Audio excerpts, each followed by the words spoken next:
Yes. So Anat, I'm glad. I'm really honored that Anat is has joined us, has agreed to join us. It's really late at night in Israel, and we really appreciate it for you to come not only late at night but also in Yom Hazikaron evening to come to us and um, share your story, share your brother's story with us. We really, really appreciate it. And yeah, and I guess we can start if there's going to be like people joining, so that they'll just join us. So yes, so thank you, Anna. So good afternoon, good evening, afternoon. Good afternoon. So, okay, so I have to say I'm really excited. This is not the first time that I'm talking about my brother, but this is the first time I'm doing it, the second time I'm doing it in English. So I apologize in the front for if I make mistakes, so please forgive me. So I'm starting. My name is Anat. I have two brothers. My second brother is Dudu, and my little brother is Shlomi. We were living in Carmiel. It's in the north. It's next to Akko. If you know the area, Akko. I was born in 77. My brother Dudu was born in 79. My youngest brother was born in 85. Dudu and I, well, Dudu, it's his nickname. His full name is David Chen Cohen, and he's named after my uncle that died from heart failure. So what happened was that my brother's Brit was day after my uncle Shloshim. My uncle Shloshim, yes. So when they did the Brit, so they want to call him David, and the rabbi said that you cannot call after a young guy, a young person who died, so you have to give him a second name. So my parents had to choose between Chen or Chai. Chen, it means Chaye Netzach, eternity life. Okay? So we had in a family 5 Dudus. We have Dudu of Itzik, that's my father, Dudu of Yossi, Dudu of Aaron, we have Daddy and David. They're all named after my uncle who died. Dudu and I were living in the same room till I was 12. Then my parents decided this is time to separate us. We were like any other brothers. We were fighting, we were arguing, and one of the things that we didn't like is to go to sleep. Back in the old days in Israel, you have one channel, so in 9 o'clock in the evening, you have 3 circles that was signed of the news. So that was our deadline, and we were supposed to go to sleep. And we didn't want to go to sleep, so we used to make all kind of fingers games on the wall, like, you know, butterfly and all that things, till our parents were screaming at us, go to sleep, you don't go to school, you won't wake up to go to school, blah, blah, blah, blah. We went to sleep. Dudu, as a child, he was very sick. He had bronchitis. So I remember his bed was covered in kind of blanket, and then he had this machine that put out steam, and he had to cover his head, and he was sick a lot. But that's finished when he was 3. That's what the doctor says, around 3, 4, he will be older, and then it will finish. Dudu as a child was shovav, playful. playful. He liked to ride his bike. He liked his skateboard. He liked to travel. In Carmiel, in those days, it was very, very small place. So I used to tell my mom, we're going out, we'll be back when the sun comes down. And we used to make, there was all kind of mountains. So we used to travel in the mountains and make kind of camps in the mountains. And Dudu, he learned kind of judo. And he decided that he have to practice on me. And I didn't like it. So we were fighting all the time. When Dudu was in the 5th grade, we had to move from Carmiel to Mitzpe Ramon. Mitzpe Ramon, it's in the south. Carmiel, it's in the north. It's hour and a half past Be'er Sheva and 2 hours from Elat. It's like the middle of nowhere. You go left, nowhere. There is Mitzpe Ramon. Dudu, I think we were like 2-3 weeks in Mitzpe Ramon, and he had friends like coming all over all the time, friends from his class, and he actually fell in love in the desert. He liked the desert, he liked to travel, he liked the animals. The teachers told us that he was very likable. He got into the class and he had like we used to call half a smile, like I don't know if you've seen one of these pictures, he has like half a smile, like kind of Elvis Presley smile, like. And yeah, this is actually one of the last pictures that was taken of Dudu.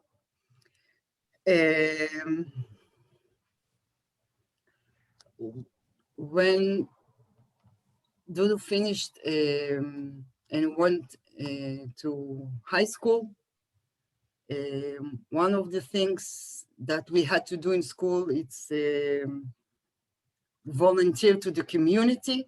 So they let him to choose and send him to go to MADA, which is medical care and ambulancing. And he said to my parents, this is not for me. I don't like it. And then he went to the police and he really, really loved that. He really loved to go on and Mitzpe Ramon, you must understand that Mitzpe Ramon in those days, we were like maybe 2,000, maybe 1,000 people. So everybody knew everyone. You like, if you fell, so the neighbor used to come to your mother and tell her that you fell, but you already took care of it and everything is fine. If everything was like kind of kibbutz, if you went to your friend, so you were there, and then she came to you, you were there, and everything was really open and closed, and something that I don't think today you can live like that. We didn't even lock the doors. Everything was like really open and free. We were in the middle of nowhere. And we had one jeep of the police, and he was really excited about to go in the night with the 2 policemen that were there and to chasing all kind of people trying to make troubles. And they gave him, when he was 15, to go and make kind of course for the police to be like a young policeman. And he went there and he really fell in love with that. And when he got older and he got his license, and he took my parents' car and make it like a police car, and he used to travel and chasing around all kind of people that was trying to bring drugs or steal things or ruin things. That was his favorite thing to do. He really loved it. I joined the army in November of 95. I was 18 and he was, oh, you're going to the army. Oh, it's so cool. You have to tell me everything. Bring all kind of weapons to I want to learn everything about the army. And when he was around 16, he got Tzav Rishon, the first note that he's supposed to go to the army, and they send him all kind of coursing to do before he joined to the army, like going to be a pilot, to the Air Force, or to go to the Shayetet, Chovlim. And he said, no, no, no, no, no. I want to go to be lochem. I want to be a fighter. I don't want. And he had gibushon, they call it gibush, to go to Sayeret Matkal. And he went there and he felt himself because he wanted to go to the Nachal. The Nachal, it's a Rashi Tevot of Noar Chalutzi Lochem. It's youth. In the beginning, like 30, 40 years ago, it was belong only to the Nachal. The only people who went to the Nachal was the sons of the kibbutzim and the moshavim. And they did 1 year volunteering to work in the kibbutz or the moshav. And then they joined to the army to be fighters like anybody else. My father was working with the Air Force, and he was trying to convince him to go to do the gibush to the Kurs Tais. And Dudu said to him, no, no, I don't want to. I want to be fighter. And my father told him, why you want to run? Why you want to be in the heat? Go be a pilot. It's better life. My father was in the Shiryon. He was on the tanking. And he told him, you're going to eat everybody's dust and you're going to eat everybody's sand. Go be a pilot. It's good. He said to him, no, no, no, no, no, no. And he joined the army. I finished the army in 97. My little brother had a bar mitzvah in the 15th of March of 97. My little brother had a bar mitzvah, and Dudu joined to the army 3 days afterward. It was on Thursday, and on Sunday, he joined to the army. He joined to the army and he went to the Nachal. He was in Gdud. They don't have names, they have numbers. The number was 931, 931. He really loved the army. He saw it like we all grew up on. Like I remember when we were kids, so my grandfather used to take us to the Golan Heights and the north, and he used to tell us, you see, this is where we were fighting. This is the Surim was here. This is the Surim tank, and this is this, and gave us a lot of loving the country and traveling the country and fighting for this country. And when we were kids, my grandparents lived in Kiryat Shmona, and in the 80s, so we got a Katyusha, which is masses from Lebanon to Kiryat Shmona, and I still remember we was playing outside, and then you hear we were running to the safe room, and until the point that my uncle told my mom, don't come. When you come, they're throwing us masses, stay home, don't come here. So he really believed that he's going to protect his country and his family. Dudu joined and he finished the first 3 months of the training to be a fighter. and they did a big ceremony, and we went there. And Dudu finished the first of his class.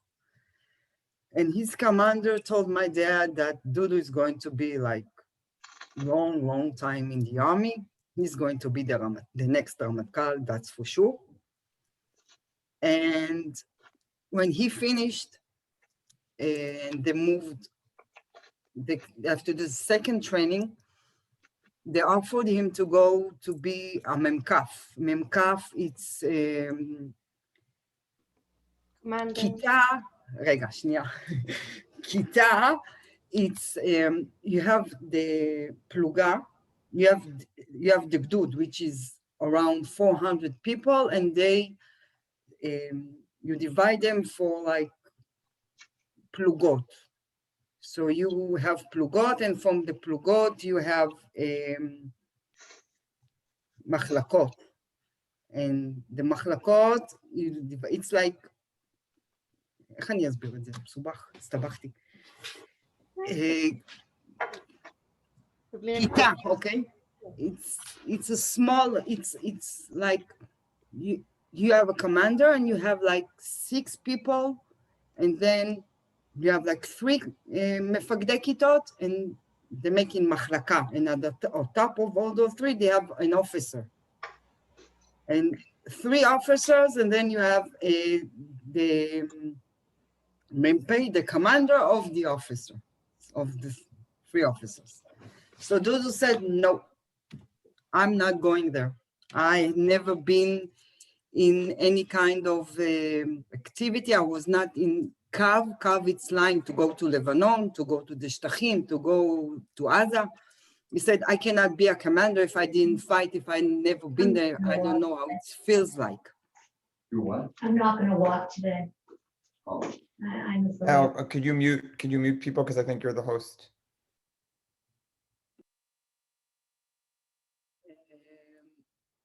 And he went and he did his first line in Lebanon, next to the good fence, which was like 10 minutes from my grandparents, used to live from Kiryat Shmona. And that time came the Arutz 2, the second channel of Israel, to interview them. And he asked, one of the reporter asked Dudu, asked them, why you do that? Why you coming over here? Why you fighting for? Why? You are 18, why are you doing that? So Dudu said to him, my grandfather, my grandmother, my uncle's like 10 minutes from here. I'm protecting home. I'm protecting on them. And one of the things that they did that was not in my time, they took pictures before they went inside to Lebanon. Because they believed if you take pictures before you go in, you will fight with the Hezbollah. And I remember when I was in the army, nobody took pictures before they went inside to Lebanon because nobody will come back. So everything is changing. So he went inside and everything was fine. He finished and then offered him again to go and be, to go to early course of early officers, which he have to jump on a couple of courses during the way. And Dudu said, no, I was never a commander. I didn't command on 3 people. So you want me to go to be an officer? No. I will go and do the course to be the commander of the class. And then I'll think of if I will go to the army to be an officer. During that time, Dudu he did the course, he finished the course, he came back and they were doing again Lebanon, but this time it was in Metula. And I moved back to Carmiel. My parents stayed in Mitzpe Ramon, and it was Hanukkah. And I was at my parents' house, and I don't know if you know a Moroccan mom. It's like, she said to me, "You're going to see Dudu?" I was like, "Yeah."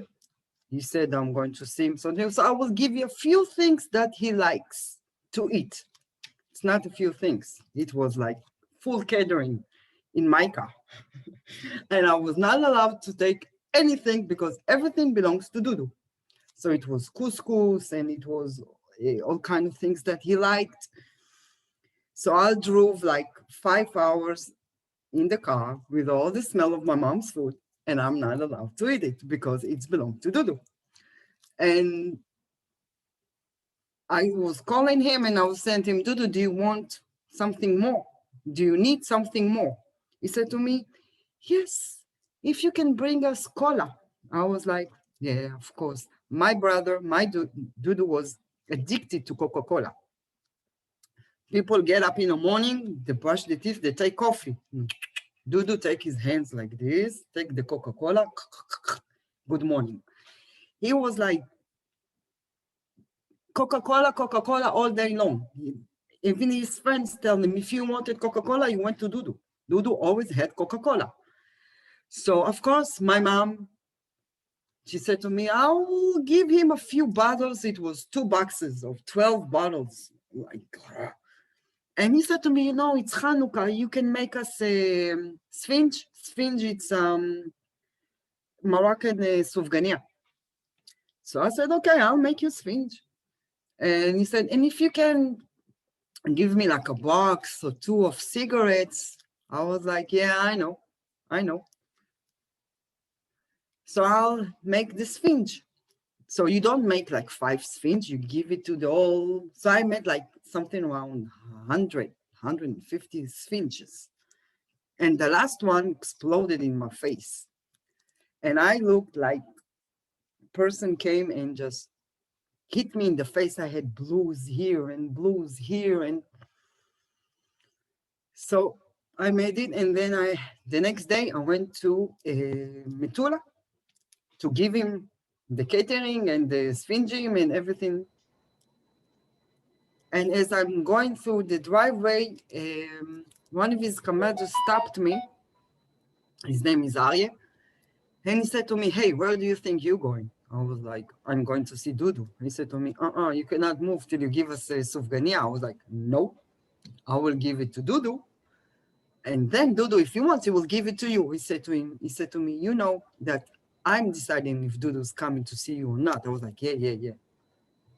And then I was waiting for him, and he was in the Nekarot, in Metula, in Rosh Hanikra, sorry, not Metula, Rosh Hanikra, you have kind of caves that the waves through the years make caves. So if you stand there, you take all the water from the sea. And I saw Dudu coming with his 2 best friends from the army, Asi and Shachar. From their neck downstairs, all the uniform were white.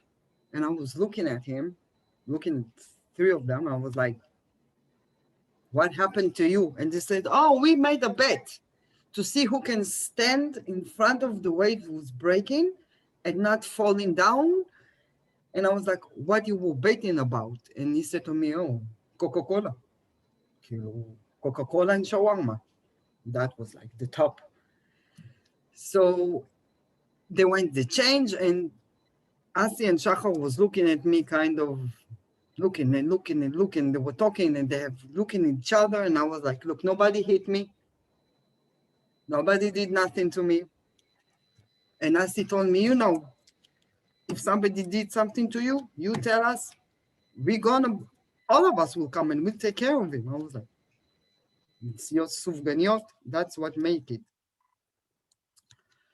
So Dudu was very happy and they were eating and everything was fine. And he said to me, "Maybe I will come to visit you on Friday." I was like, "Yeah, sure.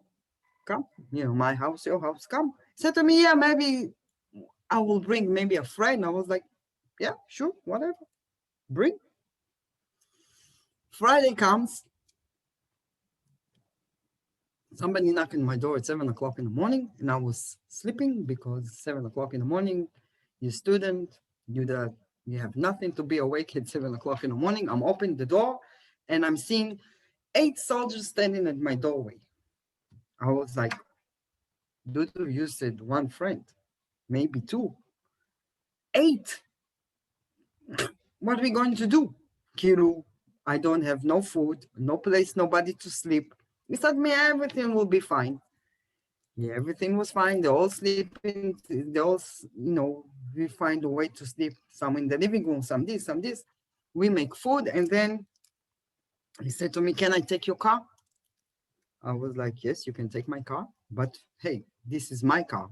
This is not mom and dad's car," because his friends told us when he used to watch a lot of Van Damme movies and Arnold Schwarzenegger movies, and he see all the tricks that they did with the car, and he decided if they can make it, so he can make it. And my parents had a Hyundai, 97 Hyundai Elantra. It was not Van Damme car and had no, so he ruined the car actually. One day he ruined 4 wheels. My father came in the morning to go to work, and there's no wheels. All the car was on the floor because Dudu was jumping on the sidewalks to see how that, why. If he can do it, so I can do it. So Dudu took it and they traveled, and of course the car was returned empty, no gas, full of sand. Then asked him what happened to the car. He said, no, it's not my fault. I don't know. And then after a few years later, he said to me, oh, we went to the beach and we did all kinds of things in the car. And I had a small car. It was not a Jeep or something. So Dudu finished the line at the קו בראש הנקרה, and he went to Bad Echad. In Bad Echad, this is the school to be an officers, and it was like 10 minutes from Mitzpe Ramon. And my mom's dream was to see Dudu running in the streets of Mitzpe Ramon, because one of the things they have to do is they have to navigate it in Mitzpe Ramon. And everybody, it was like huge, big event. Everybody was waiting for the soldiers who was running in Mitzpe Ramon and give them water and give them something to eat and cheer them up and maybe helping them. But when Dudu went to Mitzpe Ramon, my parents came back to Carmiel. And Dudu was in Mitzpe Ramon, and he did Bad Echad. When he finished the course, the commander of Bad Echad told him, Dudu, please stay for the next course. I want you to be their guide. And Dudu said, no, I don't want to. In Israel, they have kind of שרוך. יעל, תעזרי לי. השרוך של המש"קית ת"ש. כן, אני מנסה לחשוב אם זה, I'm not sure, like it's kind of I don't know, like it's kind of a rope that says that you are kind of a teacher. Mm-hmm. And it's black one. And Dudu said, I didn't finish to be a teacher. I'm not a teacher. I'm an officer. I want to go back to be a fighter. And everybody trying to convince him, you will have more influence if you will teach the next officers. And he says, no. And he didn't. And he went all the way until the commander of all the Chativat HaNachal. And he said to him, please, I want to go back to the Gdud. Please, please, please. I don't want to stay in Bad Echad. I don't want to. At that time, there was another officer who wasn't doing pretty well, and they switched places. Dudu went back to the Gdud, and he got tironim. Tironim, it's soldiers who just came into the army. And he went there. And his soldiers told us then when they heard there's a new officer coming who just finished the course, they was like saying, oh God, he's going to come and he's all fooling himself and he thinks everything and na. They were not too happy to see him. And they said the Dudu came. And basically in the army, when you are want to talk to your soldiers, you put them like in open square. It's like what we call in Hebrew chet. It's one, it goes like this. And they said that he had his mushroom hat. It's the hat that they put it, it's look like Kova temple, but he has more big shulaim. Like the sides of the hat. And he said that he put his hat on his head, like up here. They couldn't see anything. They said the only thing we saw is half of his smile. And he said he stood there, not yelling, not doing nothing, talking really, really, really quietly. And he said to them, hello, I'm Dudu. I'm your new commander. I'm your girlfriend. I'm your mother. I'm your shrink. I'm your friend. Everything that you need, I'm here. And then he asked them, what is your name? What is the name of us? And they didn't have name. They didn't have song, kind of a morale. Then they call themselves lions. I don't know why, but lions. And the first thing he said to them, and like in 2 hours or something like that, they have to find the name in the song. And then he checked all the equipments, and they said to us that he stood there for like 6-7 hours with each one of them, and he correct everything that was wrong, and then explained it to them again, and then explained it to them again. And they said, we fell in love with him. Like in a week, if he would tell us to jump into the fire, we would do that.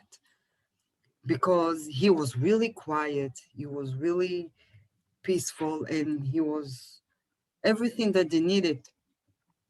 He gave it to them. And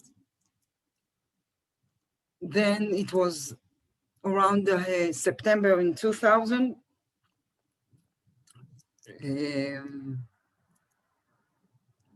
not September, August, end of August, September, it was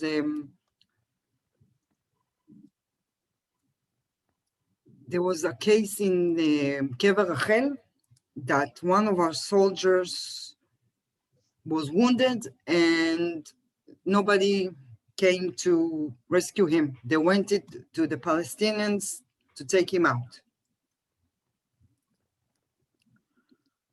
And for Dudu, it was like big betrayal and of one of the biggest things that the army goes to. You don't leave wounded people in the field. לא מפקירים פצועים בשטח. That drove him crazy. He called my dad and he said to him, explain that to me. Why? All of them stood there, the שר הביטחון, the Ramatkal, all the people standing there waiting for the Palestinians to take this Midhat Yusuf, זיכרונו לברכה. The poor soldier was dying for like 5 or 6 hours. Nobody came to rescue him. And he talked to everyone he could. And he asked any officers. He wanted an answer. He wanted to understand why nobody came and took out Midhat Yusuf. And he said to my parents, Midhat Yusuf will never happen not on my soldiers. Midhat Yusuf lo יקרה.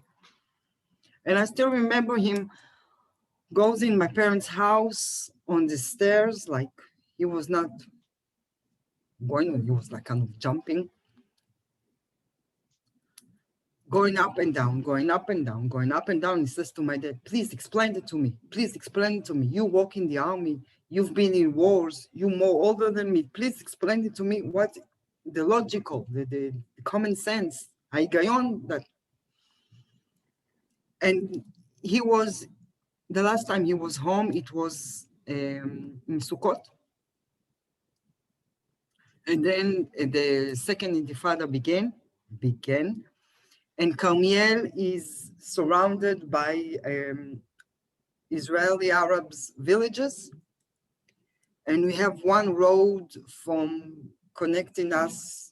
So it goes from Akko Carmiel. And you could not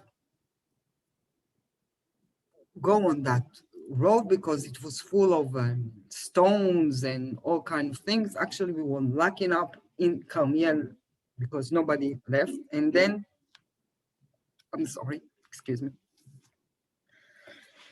And then Dudu got that call that they need to come back because they were on holiday and vacation and they have to go back to the Shtachim.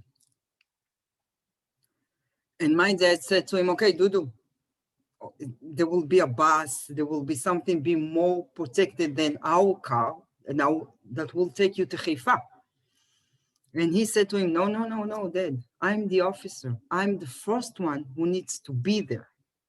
I have to wait for my soldiers. My soldiers don't have to wait for me. And then he said to him, hey, I'm the officer in the Israeli army. Mi yachol alai? Like, who can beat me? I'm stronger than everybody. So my father took him to Haifa. And he said, I was so afraid to drive. He could not drive on the car, on the road, because he had to go like this in slaloming. And he said that was the last time that any of us saw Dudu. He said to my mom, I was watching him walking out of the car, going inside to the bus station. And he was like walking on water, like everything was fine. And then they went to the Shtachim. And Dudu had to watch on Nachlut, Settlement. And the rabbi of that, he said afterward in the Shiva, he came and he said that he never saw a young man like my brother who was so respectful and wanted to help so much. And one of the things that he had to do, because he was Kohen, he had to do the Birkat HaKohanim. So he called my dad and asked him, Dad, they want me to do the Birkat HaKohanim. I really don't know what to do. Explain it to me how to do that. So my dad explained it to him. He said to him, okay, this is what you have to do, and the rabbi will explain to you how to do it. And then he said to him, but Dad, I'm 20. He is older. He's supposed to do that. So my father told him, no, but you are Kohen. So you have to do that. So Dudu said, okay, if that's what they want, fine, I'll do that. And at that time, there were a long time there. So they did laundry in that place. And if they needed money or cigarettes, so through the rabbi, so the parents sent money and they gave it to them. And the rabbi says one of the things that he remembers before Dudu died, it was he came to see him on Shabbat. And one of the things that Dudu and I are totally addicted to, it was music. We always have music. Even now, I was talking to Yael and I had music all around. And he said, I came to where they were, and Dudu was lying on the bed, like with half a shirt, smoking a cigarette, and we have earrings, listening to the Walkman. It was Walkman those days. And when he saw him walking, Dudu was jumping out of the bed and said to him, please, can you go outside for a minute? And then I will let you in. So Dudu wore his shirt, he closed the cigarette, he turned the music down. There was something else was working in electricity. So he then said to him, now you can come in and sit down with me. And so he said to him, Dudu, you closed your cigarette, you did this, you make the scene on me. So Dudu said to him, I don't care, I respect you. You Shomer Shabbat, I don't Shomer Shabbat. You come to my place, so I respect you. There will be nothing that will make you kind of not Nishmor Shabbat. And he said that Dudu was always helping, and he told his soldiers to keep everything clean and helping everything that was around. And the second holiday of Sukkot, Dudu sent us a fax. He was around a machine fax, and my father just bought a fax, which was like the newest thing ever. And he said to my family, have happy holiday. And that was on Monday evening. On Tuesday, not Dudu, but the other units had to go and watch on the road, Kvish HaMinarot, that connected to Jerusalem. And what they had to do is to keep the road open, which means there would be no throwing stones or whatever. There were a lot of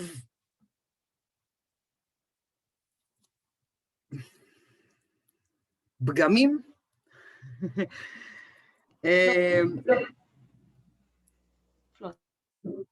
They had no eye connection between the units, which is number one in the rules of how to make ma'arav. Ma'arav, it's kind of ambush. Ma'arav, stick out, more like. And Dudu was koach hapak. Koach hapak, it's a backup power if something will happen. On Tuesday evening, they were discovered by kids who was walking around there from the village. The village was El Khader. And in the evening, they were discovered by kids who was walking there. I don't know why. And then they called back to the Chativa to tell them that they were discovered. So they told them, okay, never mind. You just stay there. Something around midnight, they were discovered by a person who was walking his ship, Roitzon, I forgot how you say it in English. And he discovered them. And again, they were calling to the Chativa and they tell them, hey, this is the second time we've been discovered. It's something around midnight, 1 o'clock at night. And they said, oh, never mind, that's fine. You stay there. Okay, they stay there. 5:30, 6 o'clock in the morning, they were discovered the third time by an old woman who was riding her donkey. And she was yelling at them and doing all kinds of things on them. So they were calling them back and tell them, hey, we've been discovered the third time. So, okay, never mind, you stay there. Something around 9, 10 o'clock in the morning, it started shooting, federal shooting, no snipers, just, everybody wanted just take a few shots, and I guess the army thinks that won't kill. And again, they were talking to the Chativa and they're saying, hey, we get shot in here. We finished the job, because the minute they're shooting, the road is closed. If the road is closed, nobody can drive there, so they can go back to the base. And they said, oh, you're just hysterical, just stay there. So they stay there. And around 11 something, the snipers came. There was between 13 to 15 snipers. You must understand that they were lying on the road, and above of them there were buildings, something between 8 to 10 floors. So all the snipers were up here, so all they had to do is doing this. That's the way they were shooting them. By that time, the snipers came, and again, they were communicating with the Chativa and asked them for help. If they need to להתקפל, is to fall down. All they had to do is roll for like a meter, and that was it. Nothing would happen. And the commander said to them, oh, you stay, everything's fine, you just stay, you're not hysterical enough. That's what they told us. And by that time, Dudu was hearing everything. He said, I want to go. Everybody said to him, no, you stay. And what made him decided to go was that one of his commanders was wounded. He got a bullet in his back, in his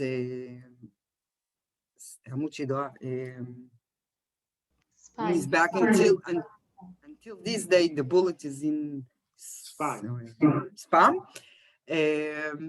And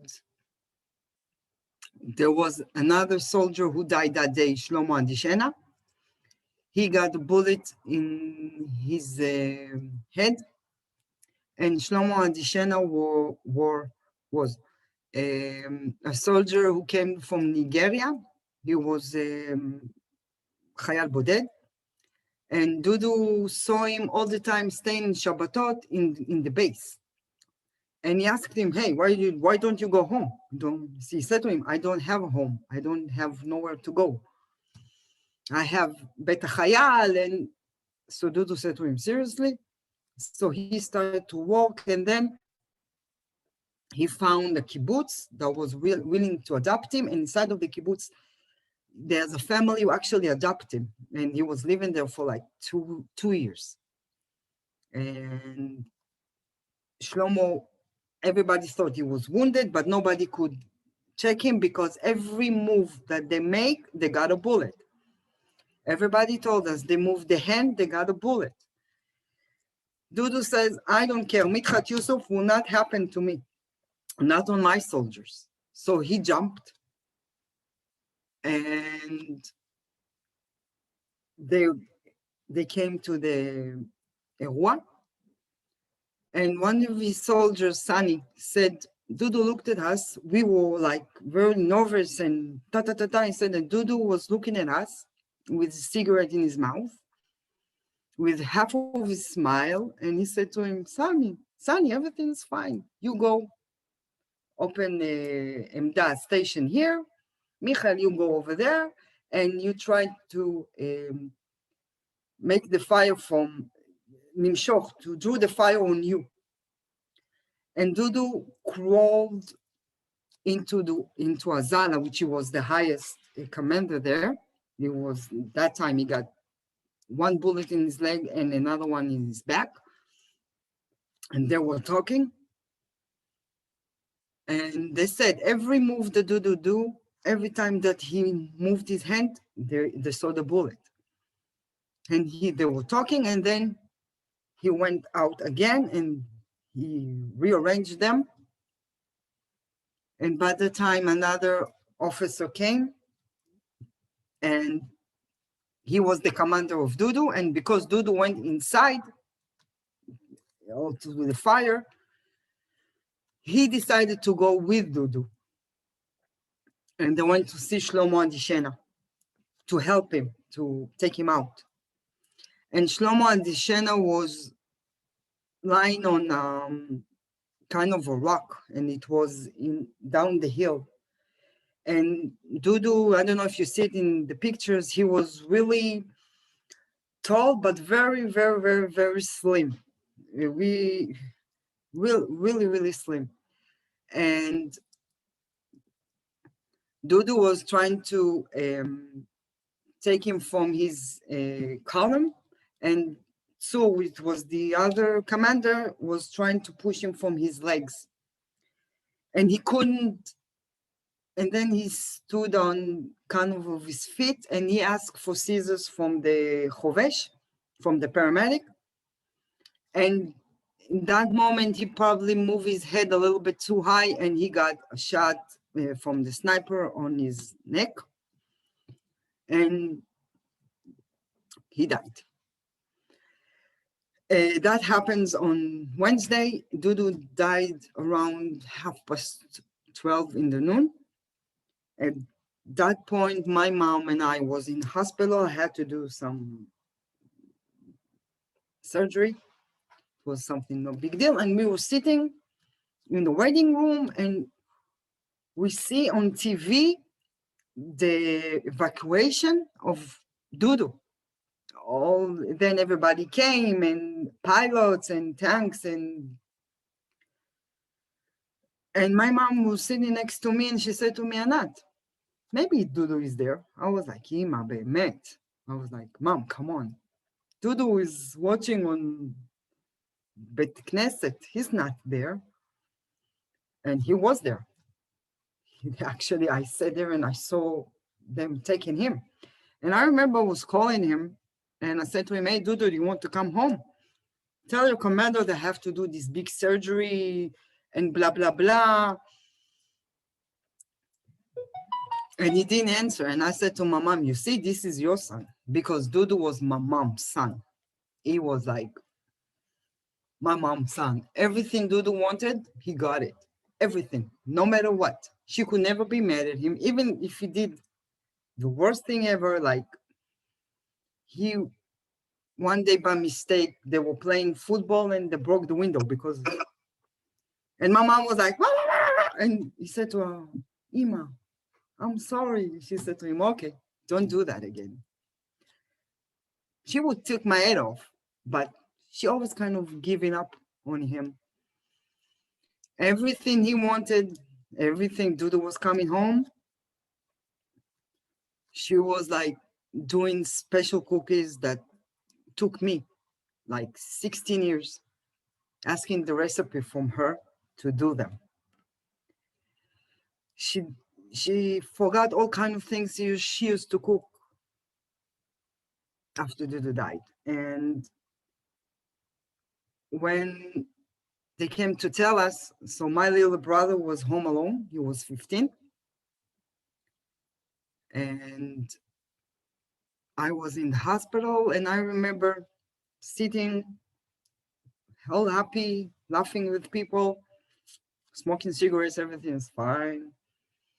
I'm going to do that. And then like 2 weeks after that, I'm going to move to Tel Aviv. I've got a job, I've got a house, I'm going to school. Everything's great. And my mom went inside to ask permission to come early in the morning. And I was saying to someone sitting next to me, what's going on? What are you doing there? So many times, so long.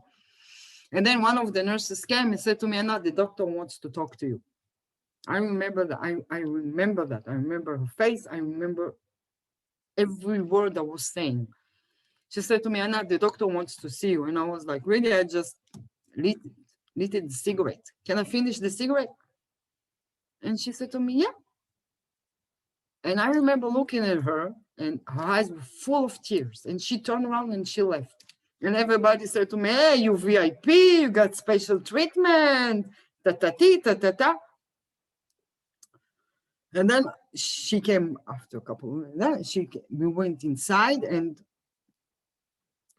I remember I was walking after her, and she was taking me kind of left and left and left. And I was walking into this small room, and it was 3 soldiers from Ktsinair.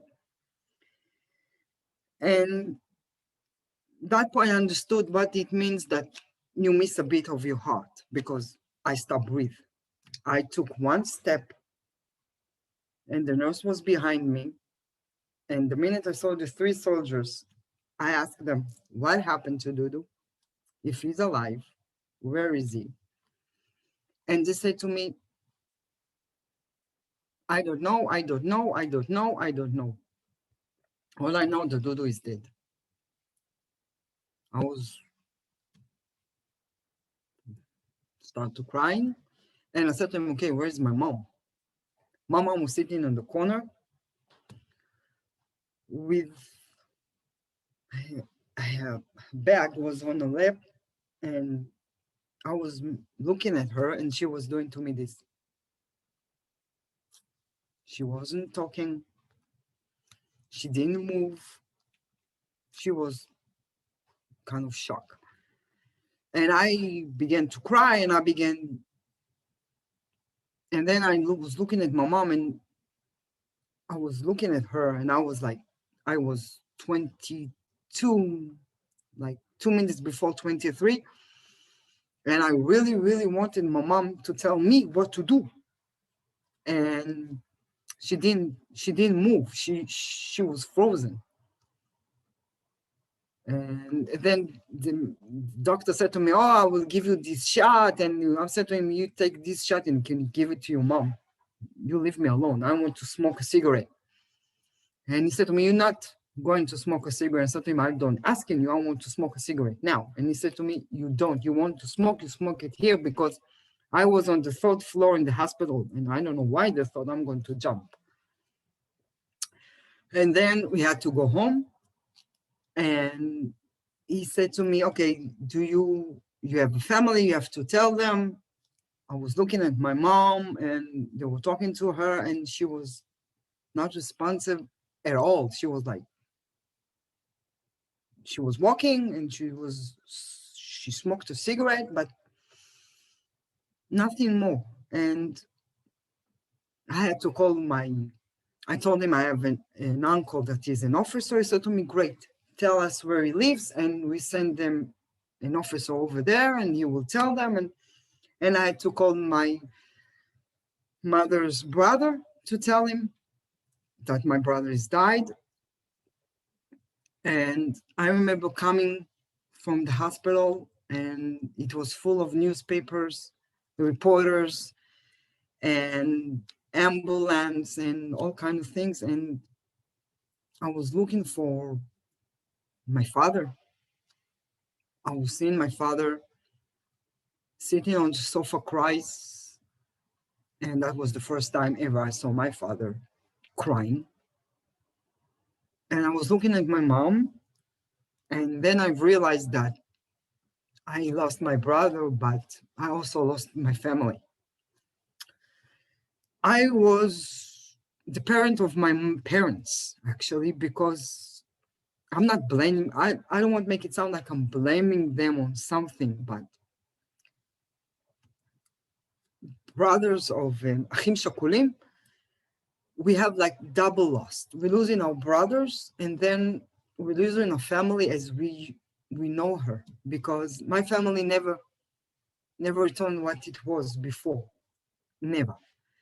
And when you see your parents don't know what to do, and everybody come and ask them questions, and everybody's looking at you, and you're supposed to give the answers, and you don't know what to say because you don't know if that's okay with them or not okay with them. And then after like 20 minutes, I said, okay, I don't care. I'll take the decisions. I'll say what I think I have to say, and that's it. And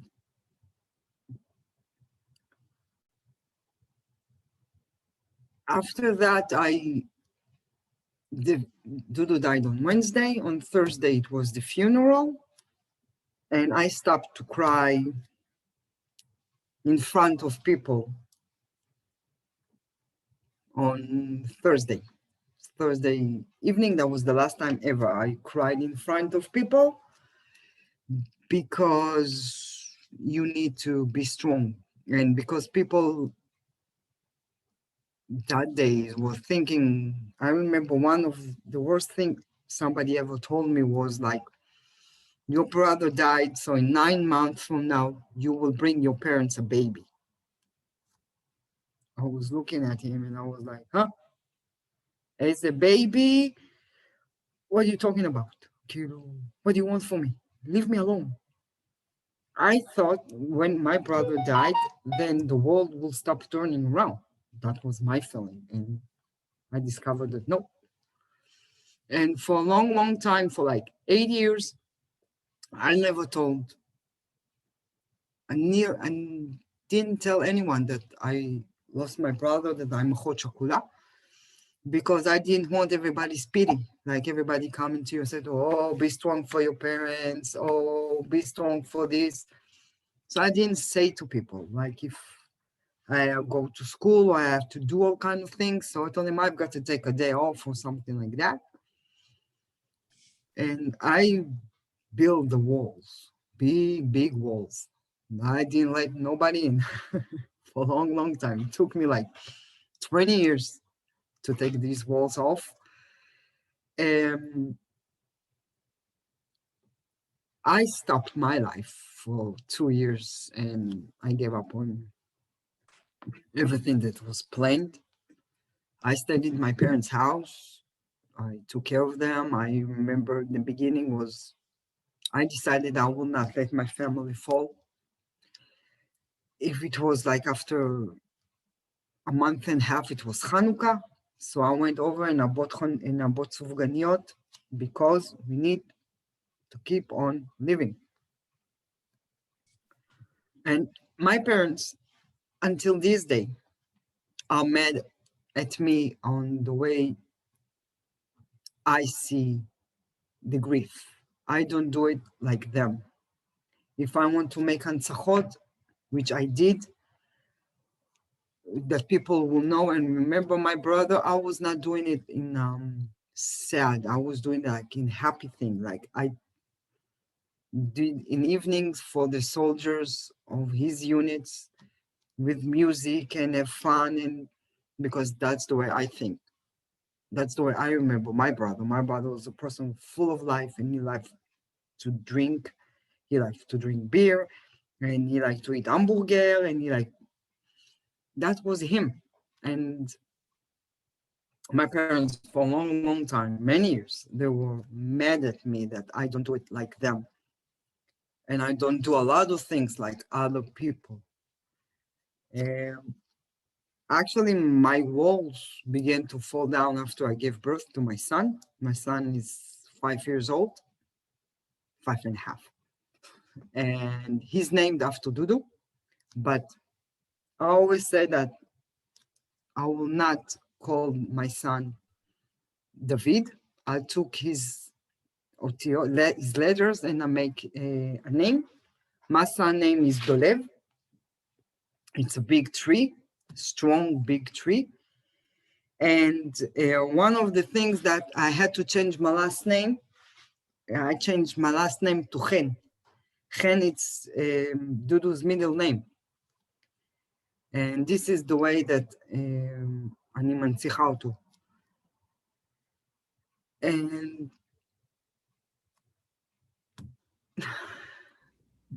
And I have, my brother got married and I have 3 nephews and my son. And I'm here if you've got anything to ask, please. So we can have some time for questions. I wanted to show, just do you want to maybe like just go over the pictures, bit of pictures that we have. Maybe you just have like a brief explanation of the pictures that we have. So do you want to just go over them a bit, and if you want to, Anat, just explain what the picture stands for. What you see, like this is the painting that Dudu did when he was around 9 or 10 years old in school. It was a painting contest and he got #1. And for years, it was hanging on the stairs in Mitzpe Ramon, in my parents' stairs. And after they moved to Carmiel, And after he died, so they did it like a picture and it's hanging in his room. Dudu's room stays the same when he left it. His clothes still in the closet. If you open it, you can still smell his smell. Except of the shoes, Mama kept everything in the closet and his room stayed the same. Nothing changed, except of pictures. Okay, here on the left side, Dudu got a tzalash. He got a, wow. What award, kaze? Like, it's a bit of like kind of award that you get. Reward because of what he did, of one of the values in the army, it's to go on friendship and friendship basically. So they gave him a tzalash. And so on the left side, this is, you see, this is his dargot. Mhm. This is the green one is the sign of the Nahal, and the sign of in the left side, in the right side, you've got the symbol of the fighters, and the and here you see his kumta It's Barrett. and his hat, and on top of it, it was a telephone of Nokia of the old days, and then it was his shaving machine, and in the middle, it's the keys that were his. This is his weapon. After he died, the army took the weapon and they put cement inside so nobody can shoot it. So they gave it to us, and this is his belt that he wore that day. And this is the picture above the weapon is when he's finished his kurs ktinim. You see the white background on his hat, so it means that he is an officer in the course. Okay, on the top one, you see it says Machlaka second, this is his soldiers that they call themselves terror. So they took a picture and put him on top of them, kind of, he's watching them after he died. And on the black picture, it says Kela David. Asi he was an officer, and when he got a new group of Tironim, he called them Kela David after Dudu. So they took the pictures with the fire and they gave it to us. This is Dudu's bed, futon from the 90s, and Dudu really liked Bob Marley. Until this day, I cannot hear Bob Marley. I can't. And on the side, you can see all these CDs. Well, some of them were disappearing during the years. And here we have a helmet of a bike. When he was 16, he wanted a bike, and there was a big fight in my parents' house. And my dad said to him, you know what, you will bring half of the money of the bike, I will buy you. And he did it. And the end of the bike was after the third or the fourth time that he fell and he got a little wounded here and a little bit here. They went to the desert and him and his friend really slide on the road, and they actually carried the bike, and he was really seriously wounded, and my father said that was the end of the bike. So what left from the bike? It's just the helmet. And this is the guitar that Dudu played on it. He's lying like this on the bed because my son comes to my parents' house and he goes to Dudu's room and he's playing on the guitar. Yeah, trying to. Anyway,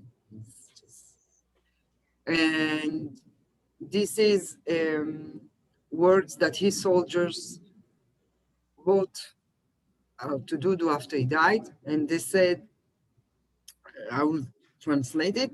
We will never forget your courage, your personal integrity, and you have internal smile.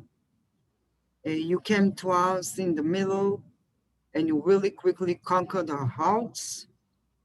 We were amazed from the simplicity that you used to walk and the professional, and most of all, the listening ear. וואי, אני מתרגמת גרוע, Dudu, you always said that the one thing that's important for you is for us to be together, that we will help one to another and we will be there one for another, and for no doubt to succeed. Here we are standing today more together than ever, and salutes you and crying and missing you. Dudu, loving you with all our hearts and promising to remember and continue your way. The picture with the hat, it was on his bar mitzvah, and we went to Paris for his bar mitzvah and my bar mitzvah, and this is in Euro Disney. And the picture on the left side is when he finished high school. This is the picture from the high school book. תמונת מחזור. Picture of the class. Okay. The picture with the brown frame, my son wore this sweater on Dudu's birthday.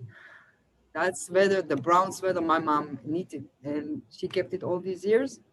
And my son, Dudu and my son hears more, Dudu hears around 4. So my son wore this sweater.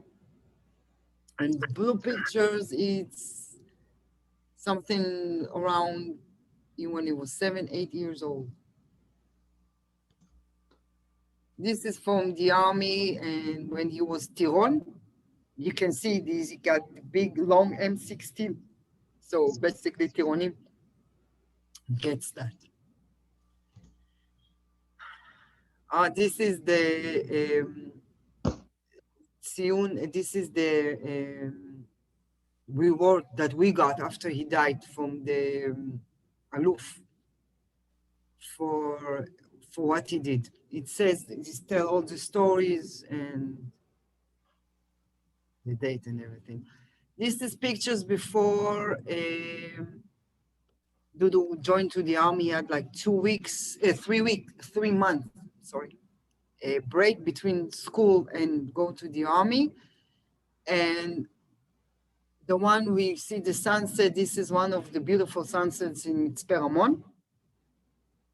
And the other one is in Elat with his friends. Here he's trying to play this Australian,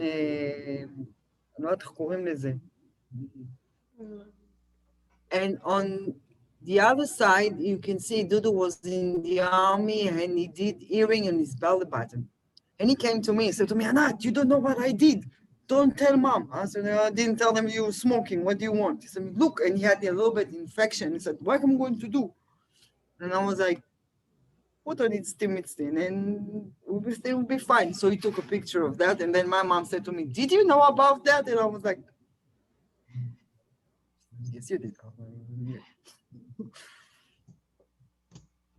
Okay, I guess maybe now we leave some time for questions. If anybody has questions, this is the time.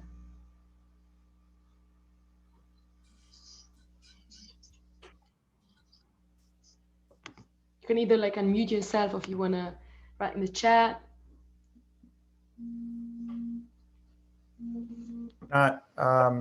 Thank you so much for sharing this story and for being here with us, especially very late in Israel, for sharing the Yom HaZikaron, your Yom HaZikaron with us. I really am so appreciative. And it was very powerful, and definitely we could understand everything in English. So thank you for sharing it in English with all of us. And I know we recorded it because some people couldn't make it, so I know it will be shared with others. So thank you. The question I have is, are you still in touch with any of the people that were in his unit? Do you ever get together with them? Do you ever see them? Are they part of your life? Every year we meet each other twice a year, in the Hazikaron and in Yom HaZikaron. they coming, it's like a group of his friends, it's around 10 people, and his soldiers, it's around 10 people. And when they got married, when they had children, when they got divorced, everything, we know. We get a phone call, and I was for many, many, many years the representative of my parents for the weddings. Anat, there is a wedding, you have to go. Anat, there is a wedding, you have to go. I was like, oh, okay. Thank you. Anat, thank you so much for sharing your story. How are your parents now? I missed the beginning. Are your parents still alive? How are they doing? It just gets harder and harder. It's still just as hard, I take it. Yes, it's getting harder, and my father is in Yad Lebanim. Yad Lebanim, it's the house for all the parents that lost their children in the army. So, especially between from Pesach till after Yom Ha'atzmaut, it's a very difficult time for him because he's doing a lot of things for Yom Hazikaron. But my parents have this a little bit of guilty. Begadol, in a big way, I'm going to say that my parents blaming themselves, being too much proud of him, that he's an officer. And my father says that he finished what he started. My father was supposed to be an officer, but I don't know why from the last minute, they just tell him goodbye. So he was over proud of his son. And my mom and my dad, one of the things that all the yeshiva said, that they don't understand why they have to go through all these wars if their children dying in the same places that they fought like 20 years before. But when the grandchildren came, they gave them a big, big boost of living, of something, the circle of life. Like I'm trying to explain it to her. Anat, I have a question. I'm Bashi. Our shlicha before Yael taught us about Matkon Zikaron. You know about that? מתכון זיכרון. משפחה אחת, of one family. Where you do a recipe. We did it. Tomer, who was our shlicha, taught us about it, and a couple of years. What? If you want a recipe of Dudu's cookies, I can give it to you like in 2 minutes. Well, no, I'm just curious because I hadn't heard about it before, and now every year I make it in memory of a cousin who was killed, a cousin in the Israeli army. He loved grilled eggplant with a lot of garlic on it. So that's what we have. And I'm just wondering, like, if you had to choose one thing that you remember him for, do you follow that tradition at all? It sounds like he loved all kinds of food, right? Basically, he was living on Dani. Oh, Dani, it's kind of chocolate madan. Like kind of chocolate, not really yogurt, but like a kind of I like Lebanon. Pudding. Kind of, but a little bit more. it's like Kind of. yeah. Huh. Kind of. And schnitzel and spaghetti. Spaghetti, yeah. Spaghetti והמבורגר. Thank you. We got such a good picture of who he was and how close you were. Don't forget the cola. No, I won't forget the cola. Okay. Tadarba. I'll drink some Coca-Cola in his memory tomorrow. Maybe. I'll have him in mind. You have to have spaghetti too, Rabbi. Yes, of course, I will. I'll have spaghetti too. If you really, really, really want to do Dudu way, you have to pour the Coca-Cola, and the first guy make like, oops, I'm sorry, Mom, I didn't mean to spill it. Like every holiday, every Seder, every time we said something like, oops, Mom, sorry. Yeah. Yes. We always say to him, how are you going to be an officer? You're going to probably lose people in the fields, you know? Do you have any other questions? Any other comments?